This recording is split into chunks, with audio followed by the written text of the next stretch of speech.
Hello everyone! Welcome sa Life is Real. Ito na naman si Ate Jackie. Napakabuti ng ating Panginoon. It's 9 o'clock in the morning. January 26 na po, 2024. Halos matapos na natin ang buong January. It comes again. The heart month, no? February. Yan. Share ko lamang po yung sa Matthew 6. Daming mong matututunan doon sa Matthew 6. The last time yung prayer. And then now naman is yung giving. Yung pagbibigay.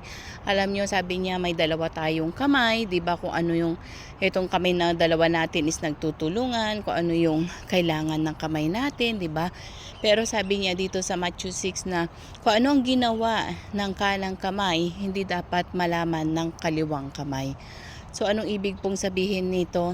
Na ano po yung mga naitulong natin o nagawa natin sa ibang tao o nakatulong tayo, nakapagbigay tayo sa ibang tao na dapat wala pong nakakaalam kundi tayo lamang po at ang Diyos Ama ang nakakaalam. Hindi na po natin pwedeng ibuy-buy o salitang yung i-share na nagbigay ka, proud ka na nagbigay. Hindi po, kasi nakamtan mo na yung price mong yon. Pero maganda dito is yung lihim na nagbigay ka, nakatulong ka, maliit o malaki man yan, na bigyan mo ng halaga yung mga tao. Alam mo, ang Diyos ang magpapala sa iyo kasi nakita po niya yung heart mo.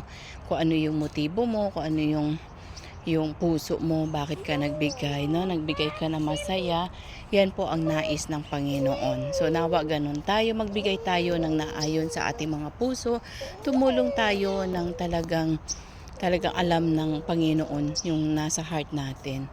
So yun po yung maishishare ko ngayon. So muli, shalom and God bless you all. Nawa nasa mabuti kayong kalagayan at pagpalain po kayo ng ating Panginoon. So bye for now.